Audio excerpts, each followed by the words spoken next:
How can mental health and our emotional state trigger inflammation?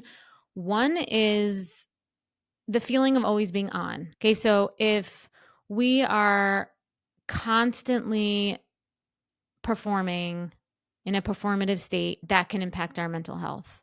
If we're constantly having our antennas up, metabolizing stimuli from our environment, right? Whether that's responding to emails right away, texts right away, being on our devices, right? Constantly just overthinking, over metabolizing stimuli. And that comes from other people and external things, like I said, like our devices, but it also comes from our own selves, right? Our own inner thoughts, our own self talk, negative self talk, constantly just thinking and trying to assume everything that's going to happen, trying to become 3 or 4 steps ahead of everything, right? Another term for that is hypervigilance. Okay, so ways that what will happen is that when these things impact our mental health, like always being performative and always feeling like we're on, we're going to start to feel exhausted. We might start to feel depressed, and that impacts our mental health. That impacts our feeling of feeling emotionally regulated, right? When we have no boundaries with stimuli, external or internal, that's going to create anxiety, most likely overwhelm, a lack of feeling of connection to our center, ourselves. And that's going to be emotionally dysregulating.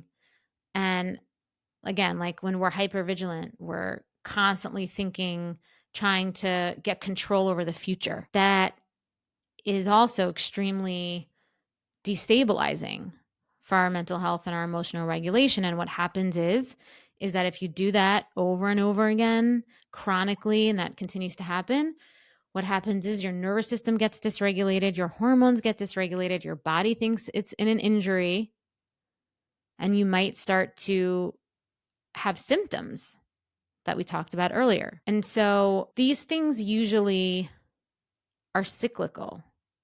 And so once you start to notice your symptoms early on, and you just start to reverse engineer what might be going on in your life, this can really help you catch it really early.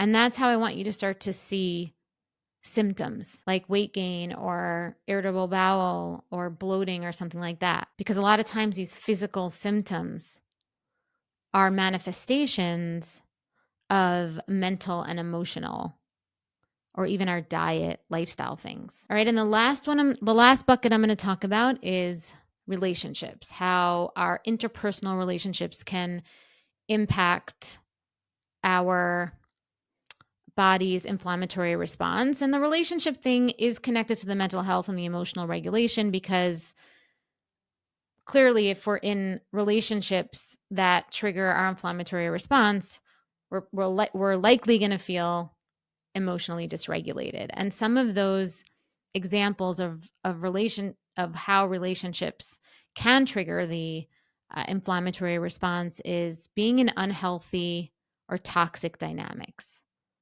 Right? So if you are somebody and you find yourself in a dynamic where you're anxious all the time, that is going to trigger your inflammatory response. Or you have to be on all the time, you're fighting, or there's a lot of volatility, or there might even be a lot of dismissiveness, right? You're not feeling heard, you're being shut down a lot. That's going to trigger the inflammatory response. That also folds into your needs are not getting met.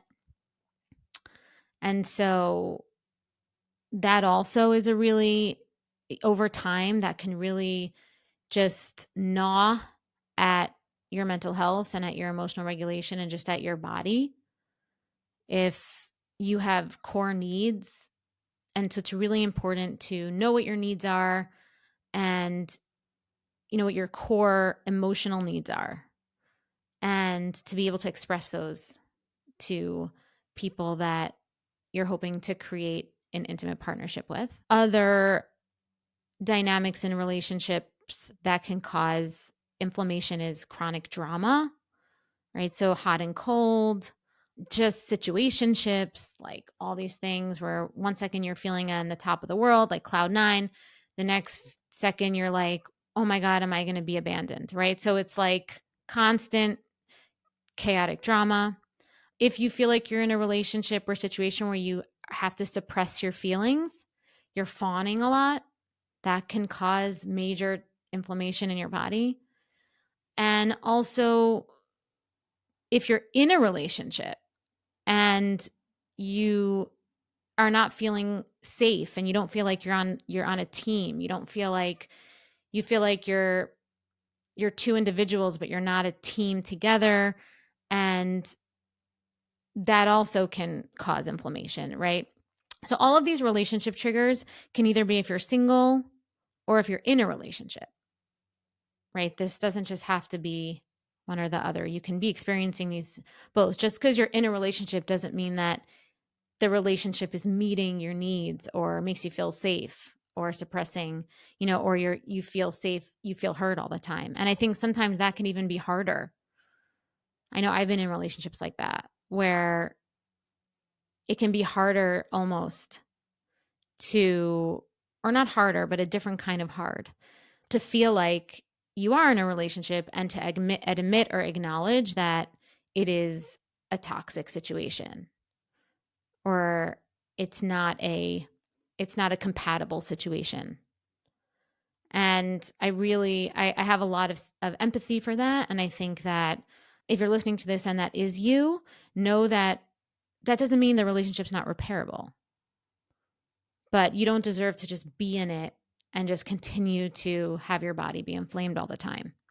Because if you are in that type of situation and you are experiencing any of the physical symptoms that I described earlier, you might, you might now see the overlap. You might now see the through line as to why you might be experiencing some of these.